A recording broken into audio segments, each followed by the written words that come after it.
Ang dapat bigyan natin ng budget ngayon ay pagpapagawa ng special na 100 na kulungan up to 200 para sa pagbabago ng administrasyon ay meron ng pagkukulungan ang mga buhaya sa ating lipunan. Yan ang aking priority project na binumungkahi na pag-isipan ng ating legislatura para hindi namang magmukhang kawawa mula Pangulo hanggang sa kalitiitang congressman at senador at kontraktor. Total, sanay sila sa marangyang kabuhayan. Ay huwag naman tayong mapahiya sa kanila na maganda rin naman ang kanilang pagkukulungan sa darating na administrasyon. Itong administrasyon na ito, suko na ako dito. Wala lang pag-asa ito. Pero sabi ko nga, dahil sa pangangailangan ng taong bayan, may mga priorities na dapat din ay hindi pabayaan dahil ay darami naman ang mamamatay. Alam nyo, napakalaking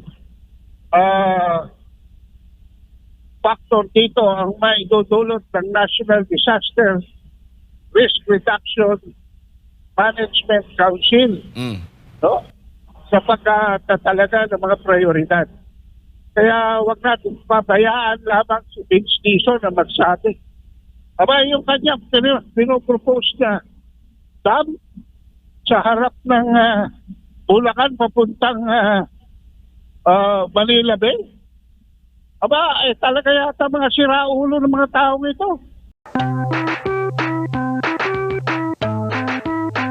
Dinidinig itong tungkol nga sa pambansang budget po natin para po sa susunod na taon nagkakahalaga ng umaabot sa 7.2 trillion pesos. Kaado, ano ho ba ang mga nakikita po ninyong issue o mga red flags dito sa panukalang budget na ito?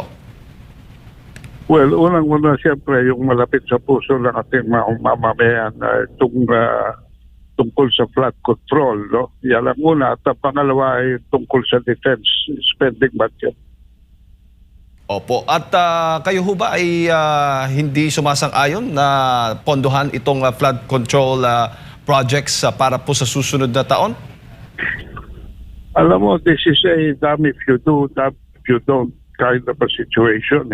Kasi kailangan naman talaga, lalo na yung mga kung saan maselan ang sitwasyon, ay dagli ang ampatan ng lunas. At ang hinahanap lang naman natin dito ay hindi para patigilin ng gobyerno sa larangan ito, kundi maselang transparency and accountability naman. At dapat yung may plano, hindi yung may aeroplano. Hindi ba, mga kabansa? Kailangan ay kung saan at marami kasing lugar na talagang in dire need, no? So yun ang unahin. Lagyan ng prioritization, hindi yung distribution of wealth among the congressmen, among the buhayas in our society. Hindi yun ang priority. Ang priority, dapat the needs analysis should be the one determining the priorities for these projects. Opo, considering ngayon malawak po yung mga pagbaha na nararanasan ng ating mga kababayan sa iba't iba pong lugar dito po sa Metro Manila at Luzon, may ongoing pong monsoon rain o itong habagat nga na nagpapaulan sa Metro Manila, may mga bagyo pang inaasang darating. Sa tingin mo, Kaado, ay magagamit ba itong mga pagkakataong ito o sirkumstansya para naman po ay gamitin na naman yung pondo ng bayan para sa iba pang mga hindi dapat paglaanan? Well, actually, hindi naman mawawala magnanakaw sa ating gobyerno. Talagang nanakawan at nanakawan niya. Ang atin lang hinahanap ay resulta na alam mo, may kalakarang tinatawag dyan. Ika nga mitigate the greed and prioritize on the needs of the people. Konting konsyensya naman. Alam naman natin wala sila niyan, no? Pero miski bahid lang ng konsyensya. Sa sitwasyon natin ngayon, lalo na hindi nagko-cooperate ang kalikasan, no? May El Niño situation tayo ngayon. Hindi naman maiwasan yan. Kaya lang, yun nga, yung transparency and accountability. At saka, panahon na rin para isumbong sa taong bayan na may mga pribadong korporasyon na may kasalanan din sa malawakang pagbaha sa Bulacan at sa Pampanga. At ang tinutukoy ko dito ay itong New Manila International Airport kung saan nagtambak ng 2,500 to 3,000 hectares of landfill, no? Para sa isang project ng San Miguel Infrastructure na hindi naman matalino ang nag-isip dahil binarahan lahat ng river tributaries palabas sa Manila Bay. Kaya matagal ko na ito, halos 10 taon ko ng advokasya ito na ibulgar itong project ni Ramon Ang na nakaharang dito. At ngayon, sa kadahilanan ng basic principle of physics na displacement of matter. Kaya akala ba naman sa isang plangganang tubig halimbawa, naglagay ng isang hollow block, saan pupunta ang tubig? Dito sa paligid ng planggana, hindi ba? At yan ngayon ang nararamdaman sa aggravated flooding sa Kalumpit, sa Hagonoy, sa Bulacan, at kumalat na hanggang pag lumakas pa ang ulan, makikita natin ito. Nalalampas pa ito sa NREX, katulad na nangyari nung nakaraang mga ilang taon. Kaya dapat isumbong na rin itong katarantaduhan ng San Miguel Corporation at imbestigahan na rin ito ng Senado. Kasi this is a corporate greed. At ano ang kanilang gagawin dyan? Pero mo, floodplain, watershed, tinambakan nila ng landfill. Reclamation, nung kinestyon ko yan, nag-file ako ng formal complaint noong 2019 sa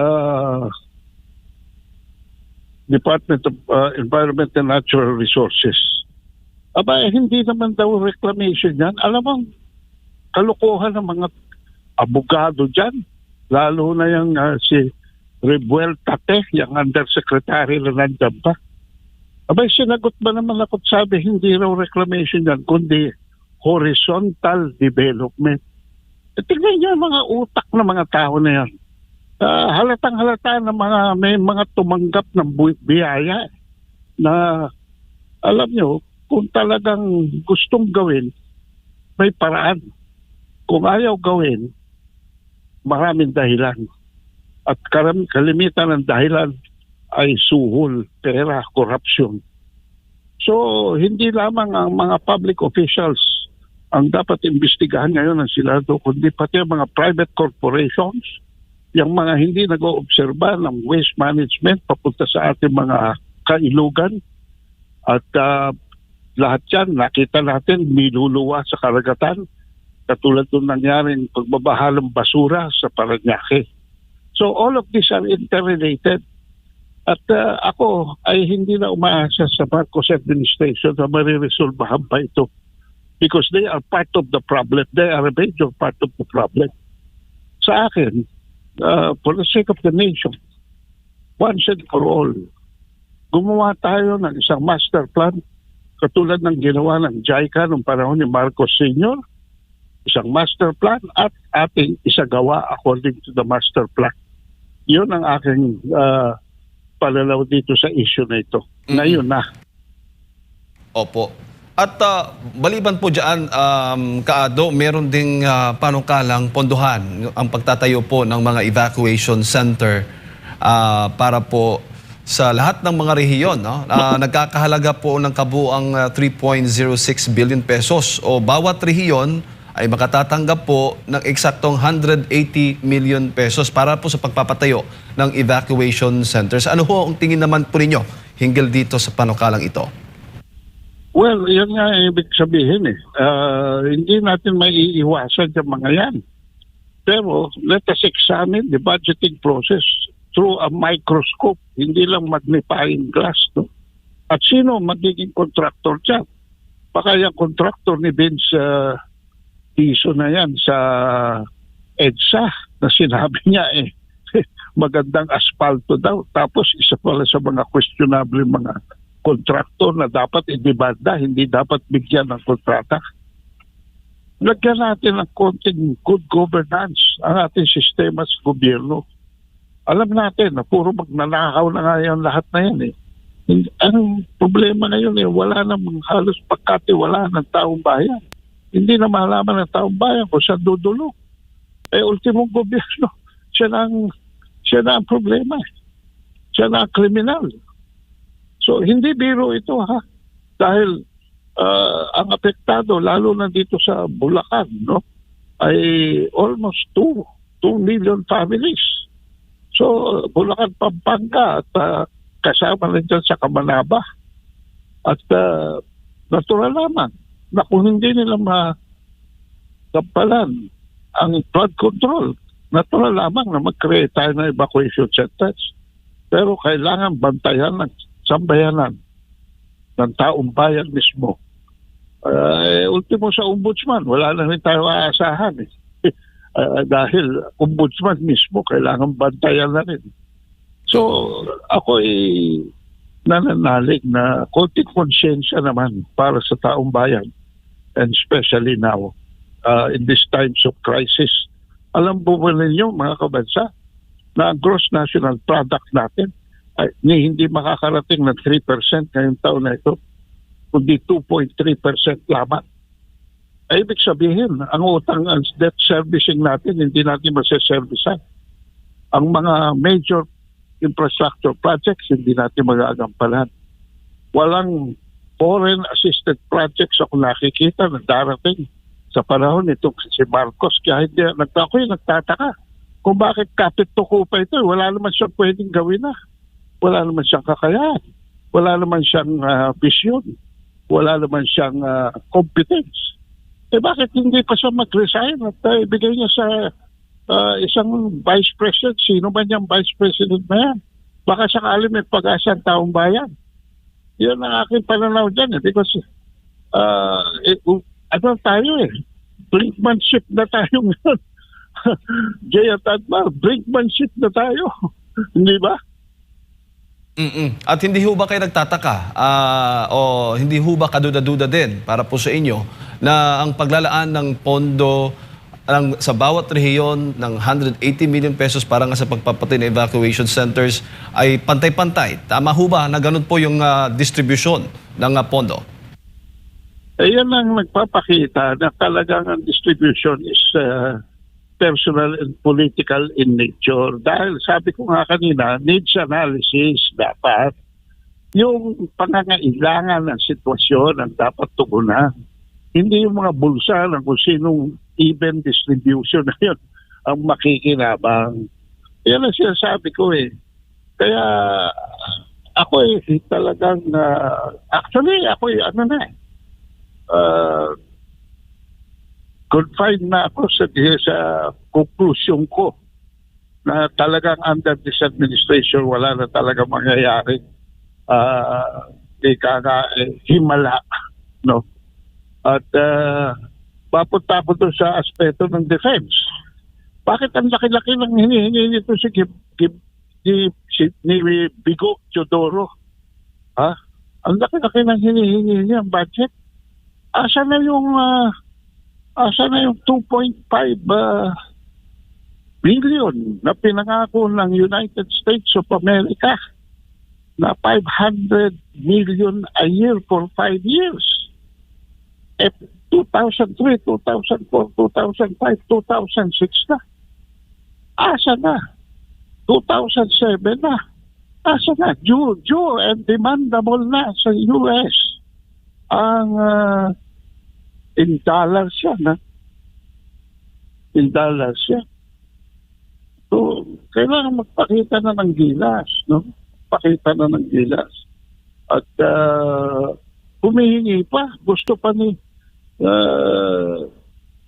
Bigo Teodoro na 2 to 4% of the GNP ang ilagak ng Kongreso.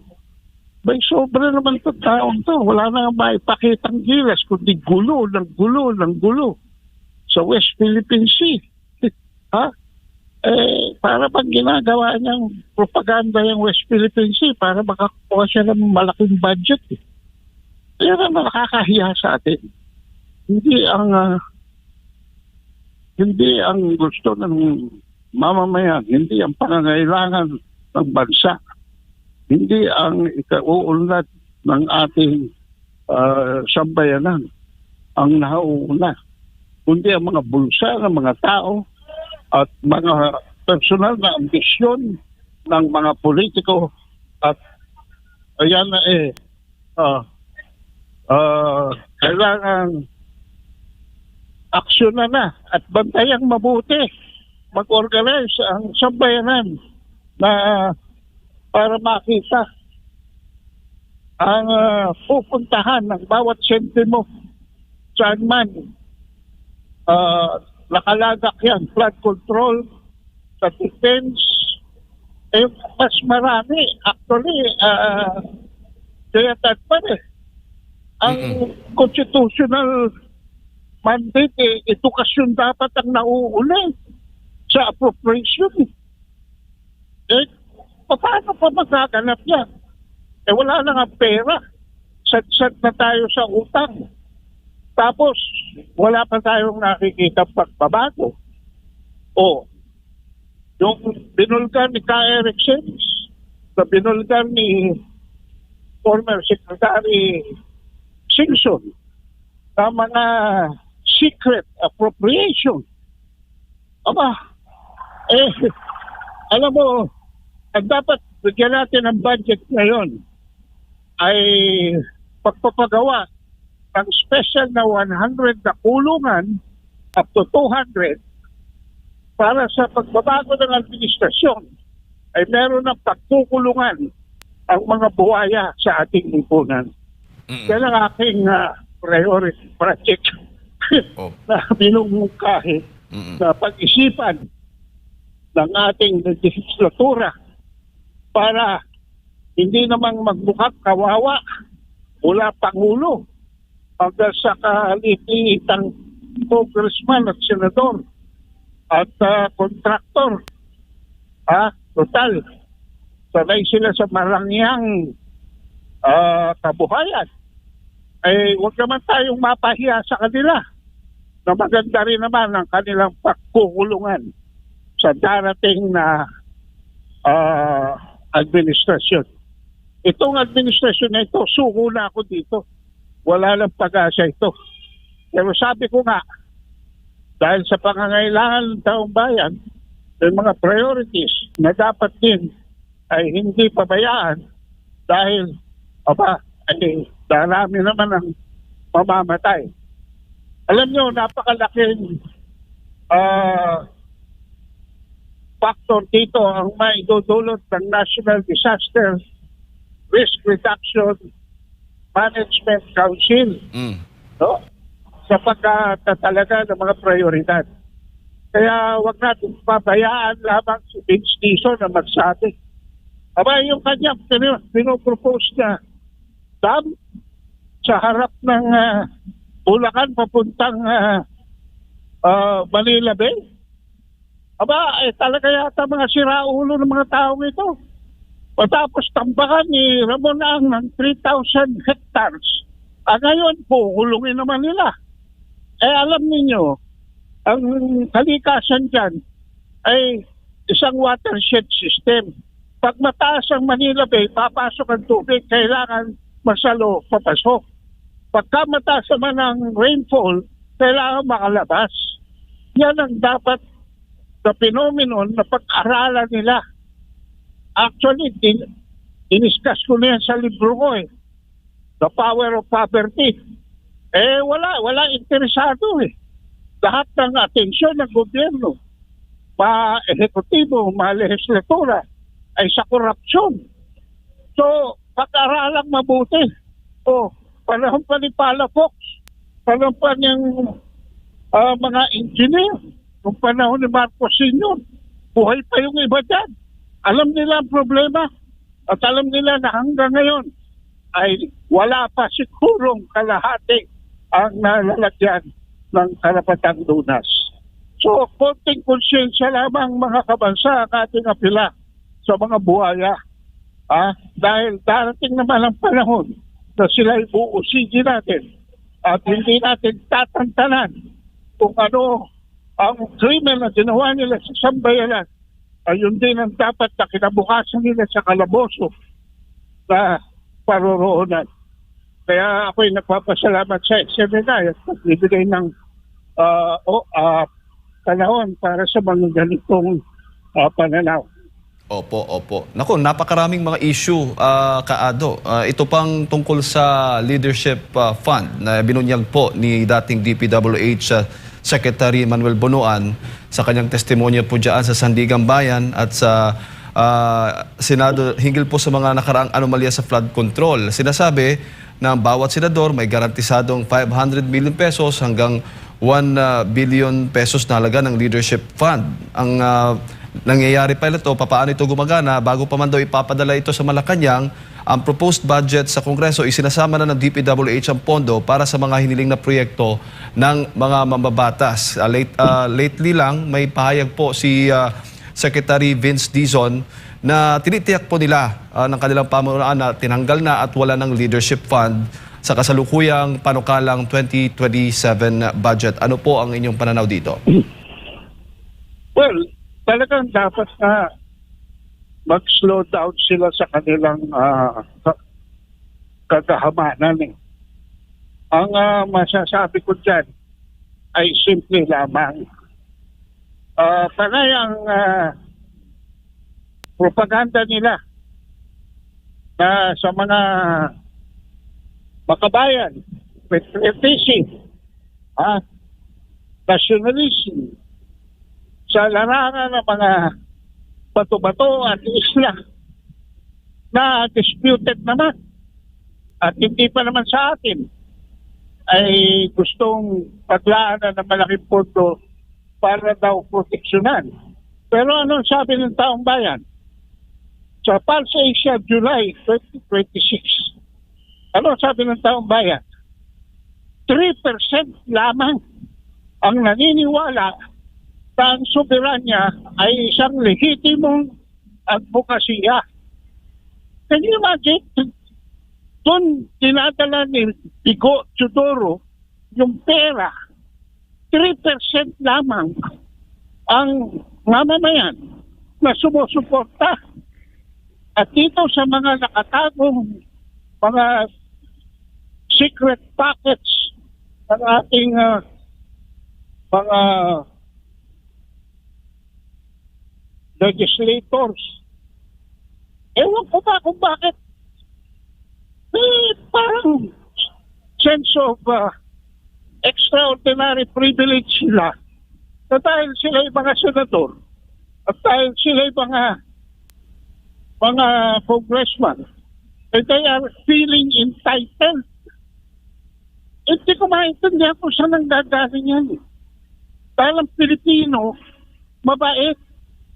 Ang Pilipino ay generous.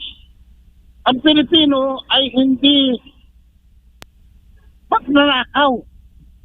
Ang Pilipino ay mapagmahal sa bayan, mapagmahal sa kapwa. Ewan ko ba kung saan ang galing ito mga ito?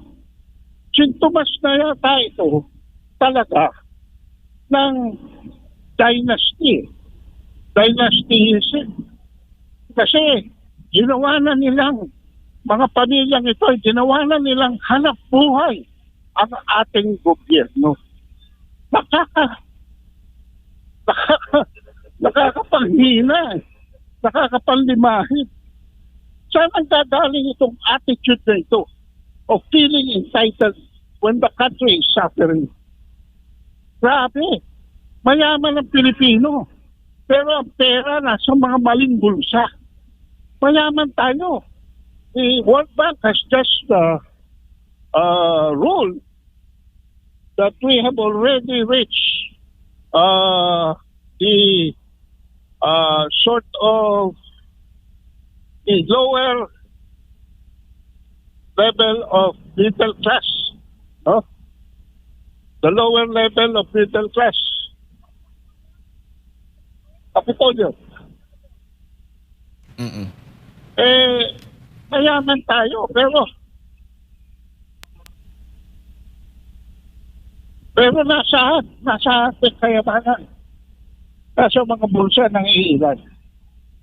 So, I am appealing to all people who are listening right now. Be vigilant. Be demanding. Huwag tayong pahina-hina. Huwag tayong para pang nahihiya tayo. Pera naman natin yan. So, ipaglaban natin ang ating demokrasya. Paglaban natin ang ating karapatan. Paglaban natin kung ano ang nararapat para maging hindi lamang maunlad ang ating bansa, kundi mapabiyaya lalo na sa mga kapuspalad at mahihirap. Opo, bago ko lang ipasa kay partner Admar Kaado, di ba? Kamakailan lamang nabanggit po ng Pangulong Bongbong Marcos sa kanyang SONA na sasampahan ng patong-patong na kaso ang speaker, si Martin Romualdez at iba pang mga sangkot nga dito sa flood control anomaly.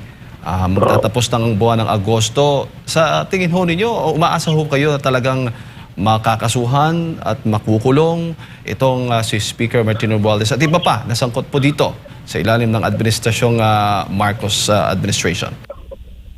Alam nyo, kakaiba ang aking pananaw sa issue na ito ng prosecution.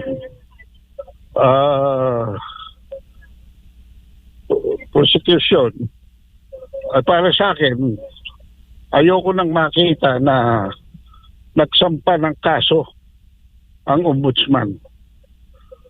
Marami nagugulat sa opinion ko na yan. Bakit? Wala naman kasing nangyayari dyan eh. Lahat yan boda bill eh. Lahat yan boda bill. Palabas. Bakit ang tagal-tagal? Oh, kung talagang gustong, sabi ko nga kanina, kung gustong gawin, maraming paraan. Kung ayaw gawin, maraming dahilan. Bakit delayed masyado yan? Samantalang, pag si Marcoleta, ang bilis. Pagka si Defensor, ang bilis. Pagkakalaban nila sa politika, ang bilis. Pero pagdating kay Martin Romualdez, na alam naman natin na siya ang mastermind at ang Pangulong Marcos ang mastermind. Oh, silang dalawa naman talaga hindi lamang magpinsan sa poder, magpinsan sa kapangyarihan. Sila rin ang magpinsan sa kaswapangan. Alam naman natin wala naman pera diyang lalabas kung walang perma si Marcos. Wala rin pera ma-appropriate kung walang perma si Marcos. Hindi mabubuo ang sindikato nila kung hindi legislatura ang maglalagak ng pera. So this is pero nga nagsabi nag-post sa Facebook na nagpapatakbo sa ating gobyerno ngayon na isang tindig mga kriminal.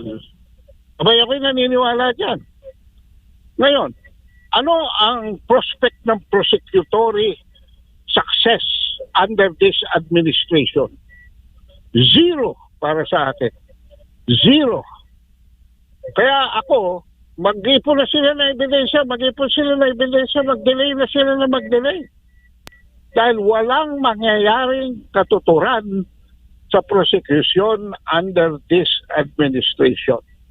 Kung meron mang ma-dismiss dyan, ang aking dasal ay sana sa level ng prosecution ma-dismiss ayoko na magsampa sila ng kaso sa husgado dahil pag nagsampa sila sa husgado at sinabi ng husgado not guilty, hindi na pwedeng ma-double jeopardy.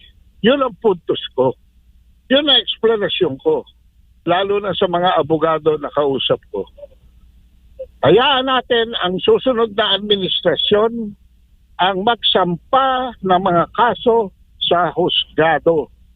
Hayaan natin ang administrasyon na ito ang mag-ipon ng ebidensya at mag-build ng case.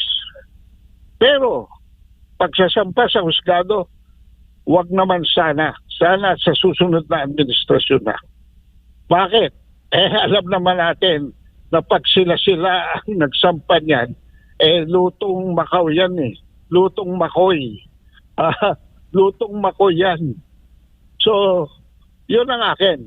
Opo. To prevent double jeopardy and to ensure the correctness of the procedure and justice for all, sana ang pagsasampa ng sa husgado ay magawa after this administration. Opo. Kado, si Admar po ito. Magandang umaga. Dalawang katanungan lang po. Yung una po is tila ginagaslight po ng gobyerno natin, lalo na po itong issue ng mga pagbaha at isinisisi din, no? Kasi nung isang araw, may pahayag po ang pangalawang Pangulo at sabi niya dyan dito, lubog ng bansa sa baha. At ang pahayag naman ng Malacanang isinampol pa ang Davao City. Pero alam naman po natin kung ano po talaga yung lubog sa baha ng mga lugar, lalo na po dito sa Metro Manila at Luzon. In fact, tumataas na nga po itong kaso ng leptospirosis dito po. Isa pa, yung naging pahayag din ni Ombudsman Remulla, kaugnay nga po dito sa Davao na naman.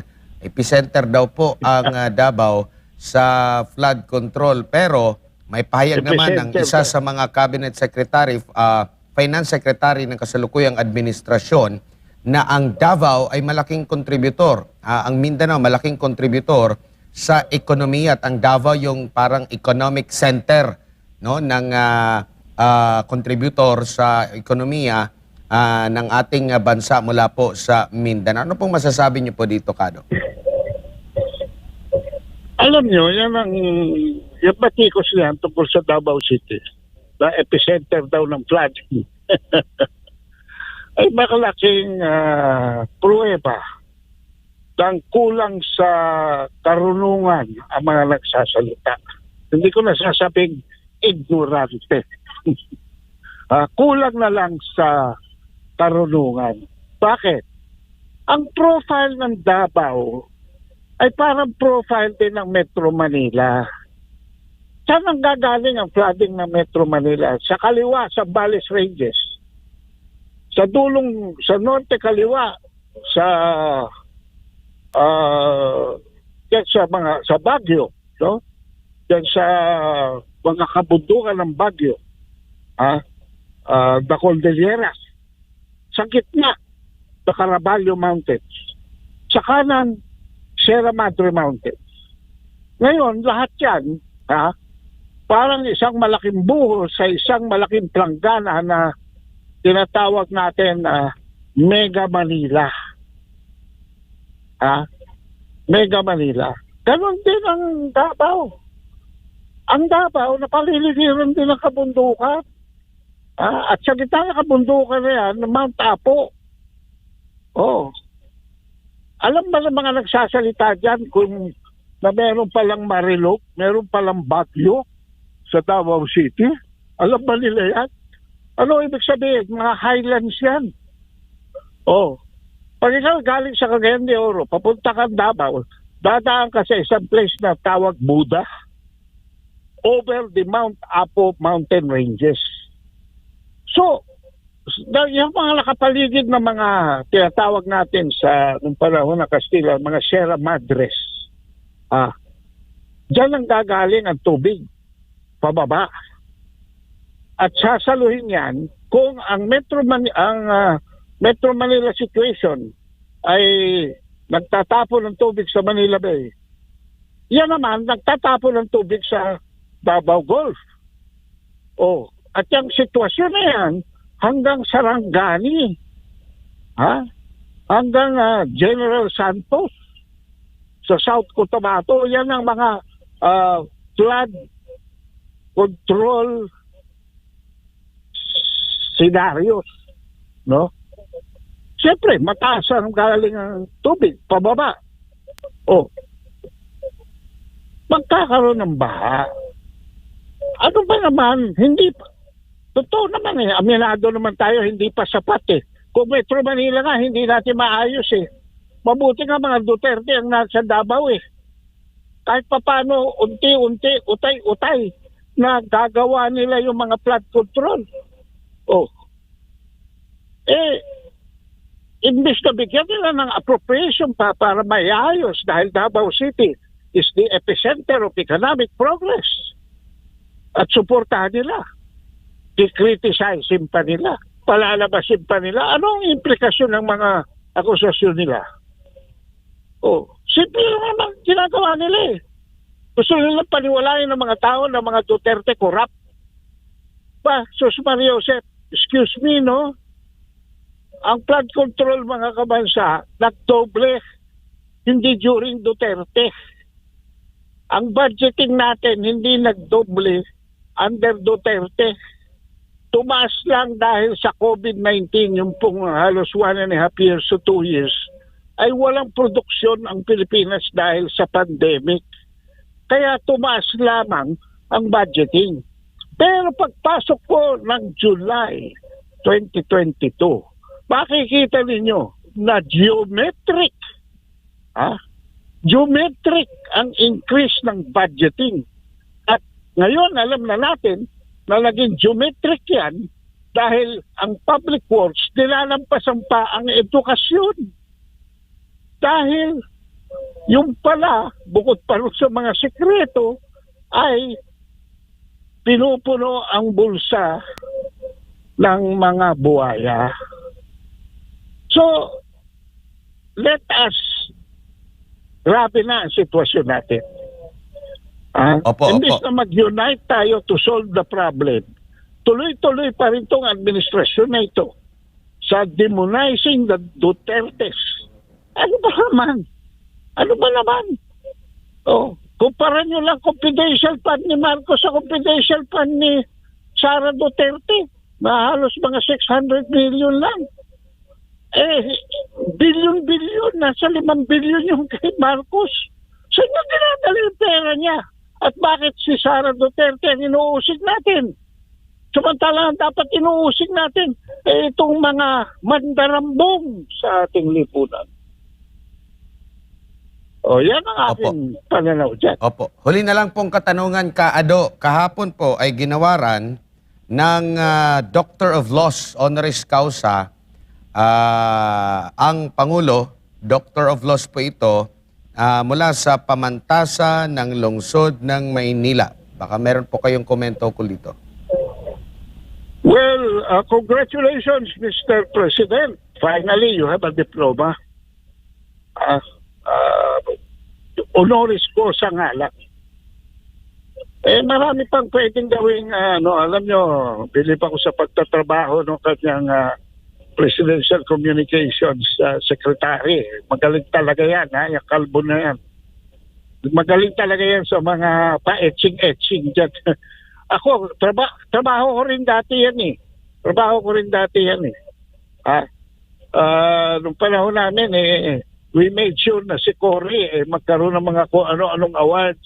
Maging, kulang na lang kay Marcos tapatan si Cory na maging cover page ng Time Magazine. Yun, ang daming mga PR. Ano ang katapat niyan? Magkano donasyon ang tinanggap ng pamantasan? At bakit biglang nagkaroon ng utang na loob? Pero mo, ang pinakabobo sa buong Pilipinas, ginawaran mo ng honoris causa. Babagsak ang kredibilidad ng pamantasan. Babagsak. Sus Maria Josep.